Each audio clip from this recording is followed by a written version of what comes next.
কোরবানির গোশত এটাকে আল্লাহ রাব্বুল আলামিন 3 ভাগে ভাগ করার জন্য আমাদেরকে উপদেশ দিয়েছেন। ফাআত'আমুল কানিআ ফাকুলু মিনহা, তোমরা কোরবানির গোশত নিজেরা খাও। ওয়া আত'আমু আল কানিআ ওয়াল মু'তাররা ওয়া আত'আমুল বাঈসাল ফাকির, আছে যারা তোমাদের আত্মীয়-স্বজন আছে, প্রতিবেশী আছে, তাদেরকে খাওয়াও। আবার যারা অভাবী, নিডি, গরিব মানুষ, তাদেরকে দাও।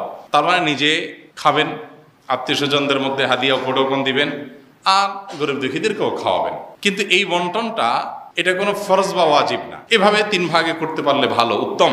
কিন্তু এটা যদি কেউ না করে তাতে কোনো গুনাহ হবে না। এই সমাজের ভাগ নামে যে ভাগটা বাধ্যতামূলকভাবে কালেকশন করা হয় সেটা কোনো অবস্থাতে জায়েজ না, যদি বাধ্যতামূলকভাবে করা হয়, যদি জোরপূর্বক করা হয়। এখন আমার কোরবানির গোশত আমার কাছে নির্দিষ্ট কিছু গরিব আছে জানাশোনা, আমি তাদেরকে একটু দিব, কোনো গরিবকে একটু বাড়ায় দিব, কাউকে একটু কমায় দিব। আমার হয়তো আরো দূরে কোনো আত্মীয় আছে, তাকে আমি একটু পাঠাবো।